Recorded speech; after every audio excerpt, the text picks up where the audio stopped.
This feeling, we want it. The good life, I started. No reason to flaunt it. Just show me you got it. Some people don't know how you got into throwing picks. You are known as the guitar pick guy. Ever since my first show, that's the first thing I was told. In 1979, I was at Chicago Fest, Mary Jane Burns Chicago Fest at Grant Park. Cheap Trick was playing, and Rick Nielsen kept throwing guitar picks. And I was like, what's that guy throwing? And every time he'd throw it, I was like, watch seeing all these people react. Like, they're like, oh my God, I got this pick. And I'm like, why are they all reacting to this guy throwing them? What is he throwing? And I see all of them line up on the mic stand, and then I'd be like, huh, and it always stuck with me when I was 9 years old. Fast forward 15 years later, whatever, 10 years later, I don't know where we were at. We were playing, and I started throwing guitar picks, and people started freaking out. At first, Nick and I started having, like, playing fun, like, you know, he'd be on the side of the stage at, like, the Gateway or some big stage or Vic Theater, and I'd throw the pick, and then he'd catch it, and then, you know, we just have our own little show that we're just totally just goofing off. I mean, there's really no other way to do it. And then people started reacting, and as they would react, I was like, this is pretty funny, and as I started throwing them, I was extremely accurate with my throw. And what's crazy about that is I'm not good at baseball, the pitching. I'm good at baseball, but not at pitching. I'm not good at basketball in terms of making a shot. I can't make a shot. Like, everybody in the world is better than me at making shots at basketball. Like, that's how bad I am at shooting baskets. Like, absolute worst.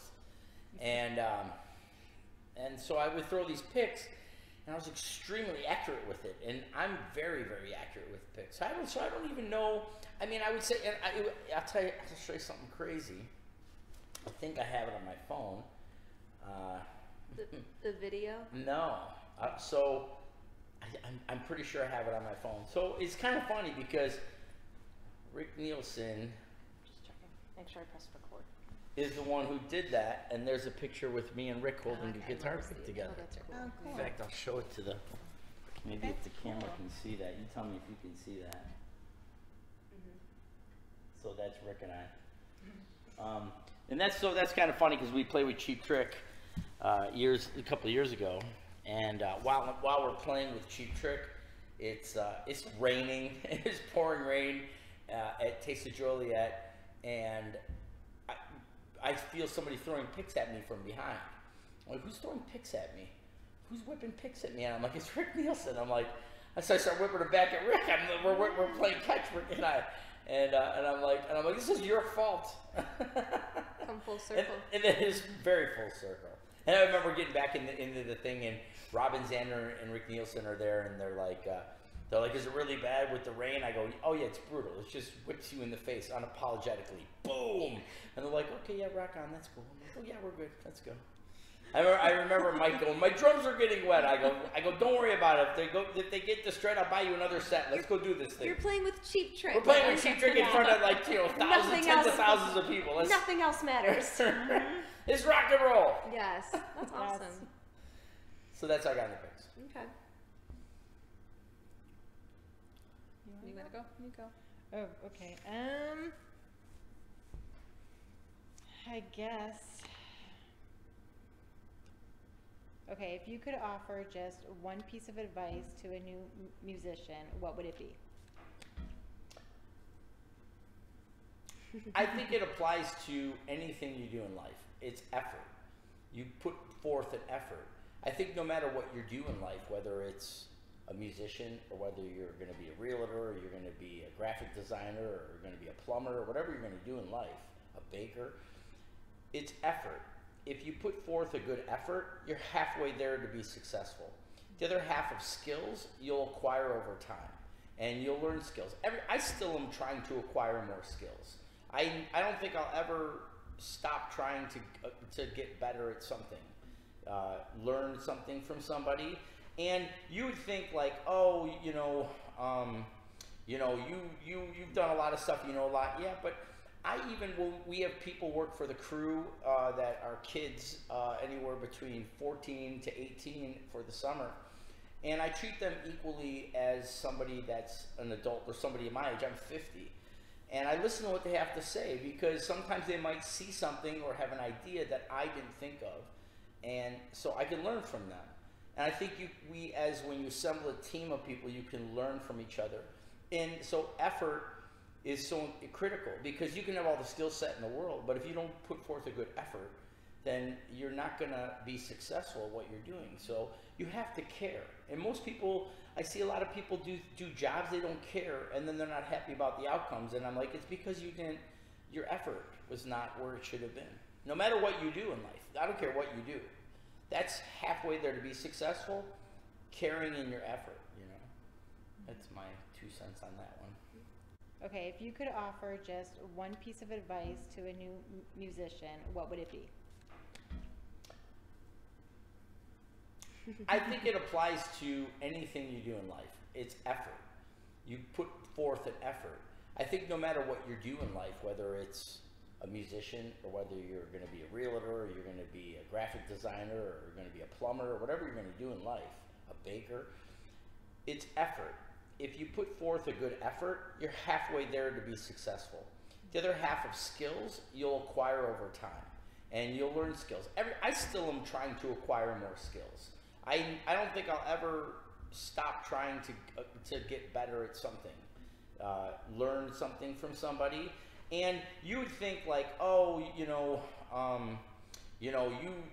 done a lot of stuff, you know a lot. Yeah, but we have people work for the crew that are kids anywhere between 14 to 18 for the summer. And I treat them equally as somebody that's an adult or somebody my age. I'm 50. And I listen to what they have to say, because sometimes they might see something or have an idea that I didn't think of.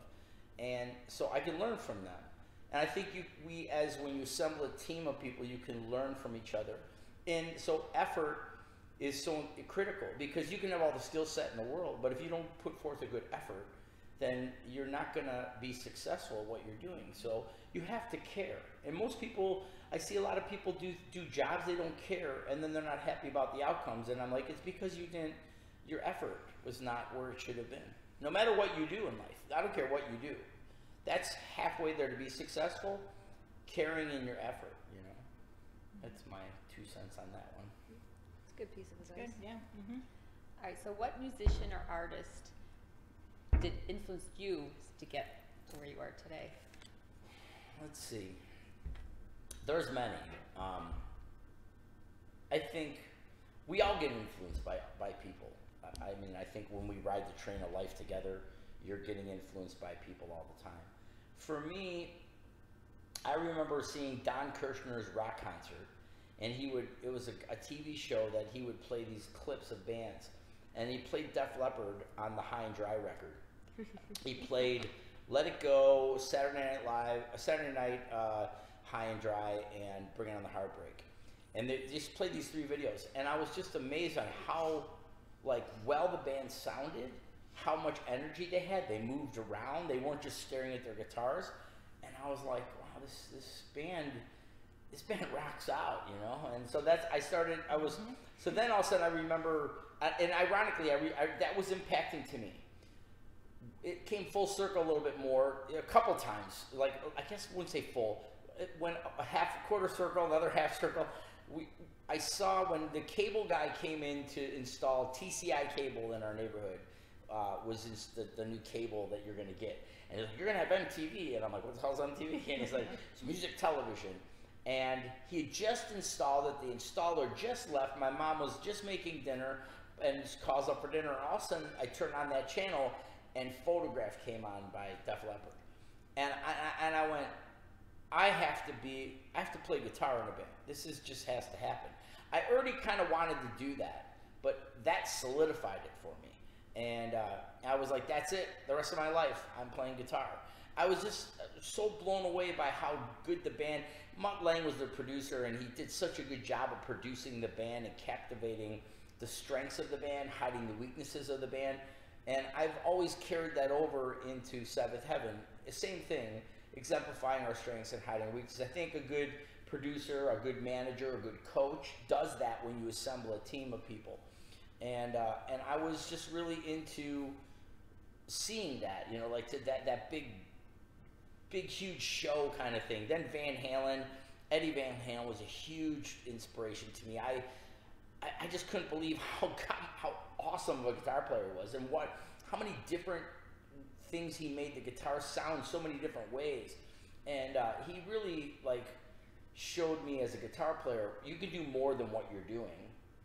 I liked Led Zeppelin, Queen, Journey. I mean, I liked a lot of these bands that had where they sounded bigger than they were. AC/DC, Rush, Scorpions, a lot of these bands. And then I started getting into, after getting through the rock phase, I started getting into the song phase. So I started liking Rick Springfield, and I couldn't believe how many songs he had that were not in mass media heard, but they were great songs. I was like, Dan Reed Network, without a doubt, one of my favorite bands is Dan Reed Network. In fact, I'll tell you a crazy story. This is one of the biggest inspiration bands I had, was Dan Reed Network.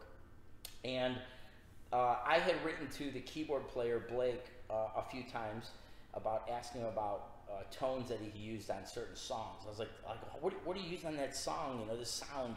He's very influential to me on keyboards, even though I'm not a great keyboard player.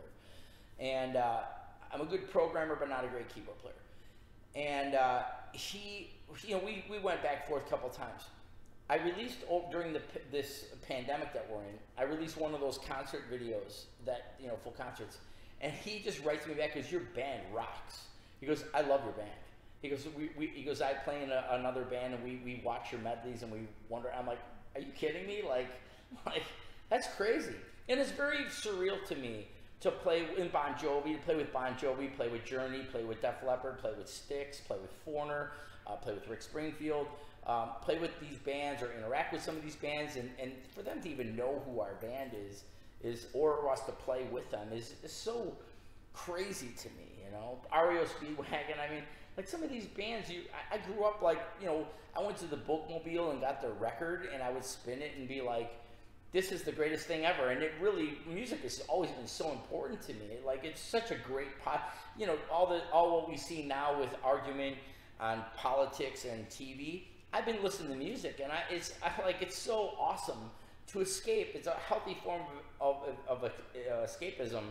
And I just like the way you feel from a song, you know? You can have all these emotions from the song, of excitement, adrenaline, sadness, sorrow, thought, everything. We identify music with, I call it the journey. It's like a journey of your life, you know, the soundtrack of your life. I mean, it's a journey of everything you've done, you know? You play a song like, I remember just getting my car. I remember, you know, dating this person. I remember breaking up with this person. I remember a family member died. I remember feeling great. My team won something, and so I don't know. There's a song for a certain part of. Yeah, and so music. So being inspired, you know, I've been inspired by so much music. I mean, I remember, and all across the board. I remember being in Las Vegas and being at the Cirque du Soleil Mystere, and they have a song called Calimando, and I was blown away. I literally was almost brought to tears, because in the environment, I was like, oh my gosh, this is an unbelievable song. And if you ever hear the version of it live, it's unbelievable. Like, it's just one of those moments where I'm like, holy cow. But I also get that same feeling when I first heard Rage Against the Machine. I was at the Smart Bar, and all of a sudden, Killing in the Name of comes on. I knew nobody had ever played it. And all of a sudden, you know, they're playing Killing in the Name, the whole place is going crazy, and I'm like, oh my God, look at the energy of this song. I get goosebumps, and so I go over to the DJ, I'm like, what are you playing right now? What are you playing, you know? And I love that about music. I love when it invokes an emotion that makes you, it impacts your emotion. And that is a goal I think you have as a songwriter and as a producer. For me, when I write a song and I'm writing something with somebody with Sabbath Heaven, when I get the song in the studio and I track all the parts and I got the thing and I'm mixing, all of a sudden there's this like turning point where energy comes, and I almost get like almost like having tears of joy and of happiness, because I know that I've gotten the song to that emotion. And if I can get that emotion after hearing it 1,000 times, I'm hoping that now it's transcending and I've got the mix to where I want, and hopefully somebody else goes, wow, that's amazing. So that's why I want to write a lot of songs. I mean, I've written over 5,000 songs and only over 1,000 for Seventh Heaven because of that. And that's because from being influenced from more than just, some people are like, I'm just influenced on guitar. For me, it's a combination of influence. It's influence as a guitar player, as a songwriter, as a producer, as a manager, and as a business person. So for me, when you ask me what influences me, it's multi-level things that do that, because that's what I have to do. I have to, you know, from, like I said, even a keyboard player. I'm not a keyboard player, but we have keyboards on our songs. So I have to have various influences. It's not, I can't just sum it up with one thing, because all of those things embody who I am with what I do within Seventh Heaven. Okay. Good answer. Yeah. So, what is musical success to you? What does that mean? Music success is happiness. Is happiness? Happiness. Okay. What you love to do, and you're getting joy and happiness out of that, because that's invaluable. Happiness has no price. Happiness has no stature. Happiness doesn't have anything. If you're happy, nobody can take that away from you. It's your happiness. It's where you are. You're planted in that. So when you talk about success, it's subjective. To some people will look at Seventh Heaven and say, wow, that band's very successful for all what it brings and what it does. And other people say the band is not successful because it has never made it. And their definition of making it is that you're touring the world and singing on... Sure. And we have actually toured nationally, and we are known internationally. I've made the choice to keep Seventh Heaven locally, and mostly because of my sons. You know, before having sons, we toured all the time. And I'd rather see my kids grow up and be a father and have music. Yes. And so to me, that's important to me. So that is happiness. The happiness I have with my children, happiness with the band. And I'm lucky to be around 4 other guys that share that same kind of happiness, joy of what we're doing, and that they're content with what we have as a team. And not only the 4 other guys in the band, but the other layers of the crew and the people that are around us, the merch crew and everybody else that's around the team. And I think having a good vision and a plan, and then fulfilling that vision, and you know, when you have a business strategy and you're fulfilling it, that's rewarding. And when you have a sense of accomplishment, the accomplishment never gets away from you. So the band can be popular, cannot be not popular, but if you've accomplished something, it stays with you forever. It doesn't leave you. You know, money can leave you, popularity can leave you, but your accomplishments stay with you forever. And then that brings you happiness, because you're fulfilled that you achieved the goal that you have. So that's worth everything to me. That's what it is. Sweet. All right, before you do the next one, I'm going to make sure we're still recording. Yes. I should have enough now. Do we have any other questions? Do you? Simple one. What's your favorite Seventh Heaven song? Not so simple?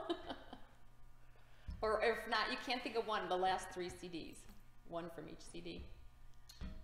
The Adam era. That's tough. I mean, I like them all in different ways. That's a very tough question. It's like I asking, go through different modes of how I feel. If I'm feeling like I want to groove, I like a certain song. If I'm feeling I want to jump around and have energy, that's a different song. In the environments, I like certain songs. as of right now, in this current moment, what are your favorite songs? How you're feeling right now? I couldn't answer that. No. Really? Okay. Stop, I don't John. know. No, because I like them all together. Like I guess when you write as much as I do, it's hard to dwell on one. You see them. Think of it like this. I'll use a great analogy. It's like asking somebody when you draw a picture, and the picture is very broad in colors, to ask you what's your favorite color in that picture. It's all the colors make up that picture. So it's very hard for me to pick one. It's like a parent choosing their favorite child. Yeah, I would never do that. Yeah, I couldn't do that. I don't know.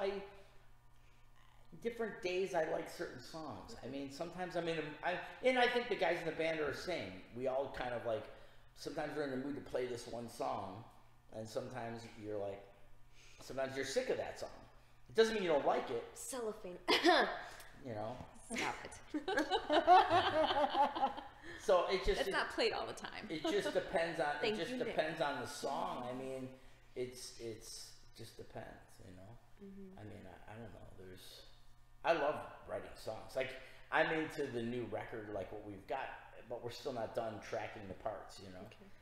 Nick and I still have more vocals to put on, but yeah, and I like that. I just like writing songs. It's fun. So cool to see the creative process from the idea, and you feel good about that. Then it goes to I write this music bed, and then it goes to Adam. Adam makes some modifications, programs the drums because he's a drummer. I'm not a drummer, and then he adds lyrics to it, and then and some melodies. We go back and forth, sends it back to me. Then it goes to Nick and I. We're tracking all these vocals, and then you get it mixed. And you get to a certain point, then you put it out there, and people either accept it or they don't. And then you see them start singing the song back with you, and the hook caught, you know. And then then it goes on radio. That's even crazier, you know. And then you go shopping, and then you hear it played over the store. You hear it in a TV show or a commercial, and you're like, that's crazy. Mm-hmm. I saw, you know, when somebody's like, you guys were just on TV, and we signed a publishing agreement. Adam and I did for some of the later songs. When Adam joined the band, the songs that I wrote with Adam and I agreed that we're just like, to this publishing company, just use them as you wish, as long as it's not something bad, you know. It's some bad way. I'm like, yeah, go ahead, use it. And so we don't know all the time when it gets aired. Sometimes you're just like, oh, that's crazy, there it is, you know. And I think that's a pretty cool thing to see that full circle. Then people want to hear the song, and it's awesome feeling. I mean, it's crazy. Like, it's a very addictive. It's such a healthy form of goal setting, and seeing a dream come true is crazy. You know, I wish more people trusted the vision of something they wanted to do and didn't just go, I need a job to get money, and they only looked at just money, and then saw that through to a point. Because it's very rewarding and fulfilling to accomplish your goals. I can't begin to tell you, like, most of the time when I talk to people and they seem to be circumstantially depressed about a situation, it's usually because they're not focused on accomplishing a goal to fulfill their happiness, which goes back to what you asked me. What is music? You know, like, I just think it's awesome.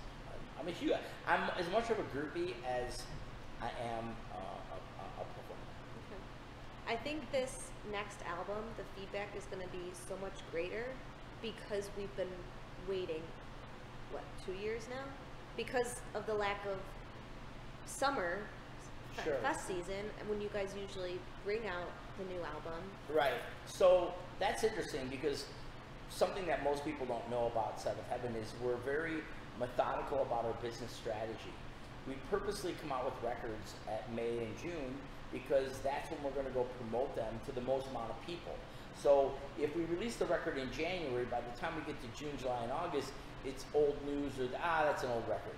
But if the excitement is there in the summer, and we just started playing those new songs, we just released the product, we can try to type that excitement and get the radio station to spin a track or two. Mm-hmm. And then we try to go on television and play one of them on we have to get up early, that sucks. This one I'm like, thank God I'm not the singer. Oh my God. This is me driving on the way to, like, ABC. Thank God I'm not the singer. Thank the Lord. Thank the Lord I just got to sing some backups. I'm like, oh my God. As Adam's probably doing warm-ups in No, his yeah, car. yeah. I'm always funny when we get there. I'm like, where's the donuts? Where's the donuts? Oh. Where's the donuts? Aw. Yeah, I mean, yeah, writing a record. I mean, if we released it now, by the time we would get to summer, nobody would care about the record, and then it's not like we're trying to make millions of dollars. That's not what we're trying to do. We're trying to at least cover the manufacturing cost of the record and know that we got the music out there. And then, you know, and it's getting harder and harder to do that because people don't have CDs. So it's like we're at this crossroads where you go, okay, I can do them in the USB stick, we can do them digitally, and then we could do them on a record. I could tell you a lot of people have chosen streaming. I could tell you as an artist that well, that's convenient for the consumer. It's not friendly to the songwriter and band to have streaming. We want you to own the product. Yes, you still get paid on streaming, but the whole point of music is to deliver it so you own it, so you're listening to it all the time. That's why I let people listen to our music on the jukebox on the Seventh Heaven page. You can listen to a week straight of music and not hear the same song for a week straight on our seventhheavenband.com music page in that little player. Yeah, everything that we have, you can listen to it in its entirety, you know. And or you could buy it. It'd be better if people purchase it because that just helps us. It's like I said, we're bands today. Even if you're Madonna or Bon Jovi, it's really not. The music business is so different than what it was. Back in the day, you would sell millions and millions of records. Today, even the biggest artists in the world don't necessarily sell millions and millions and millions of records. They're just they want their songs out there. And records used to be a way for a artist to send you like a embodiment of where they're at as an artist. It's interesting producing and managing bands, and specifically producing, because bands are always critical upon themselves. And I always say, understand that we are always a work in motion and releasing a snapshot of a time of a work in motion. So this is what we wrote this year. These are the songs we wrote. That's it. And sometimes there might be some gems in that, you know. And never be, don't be afraid to evolve and keep writing and doing that. I love watching people, bands keep writing. I think the only criticisms I've had on some of the bands, I wish some of the bands stayed true to their roots. When the grunge era hit, a lot of the rock hair bands decided, well, we got to toughen up and become a grunge band. I really think they should have stayed the course and stuck to what people wanted from the band that they had, the sound that they liked. You know, when you went to hear the Eagles, you heard the Eagles. You didn't hear Eagles now trying to sound like Nirvana. And I think Aerosmith was one of the only bands that stuck true to their style. You know, Def Leppard did a grunge thing, Poison did one, Motley Crue did one. I mean, you go down the list. Bon Jovi did one. I mean, they were all like doing these, trying to be tough and rough. And sometimes I think you let the bands who are tough and rough be tough and rough. Be what you are, and stick to that. With Seventh Heaven, I produced Seventh Heaven with a semblance of an 80s production with a current flair, and I balanced the two. I purposely make the band have some elements of it that sound like it's from the 80s on purpose.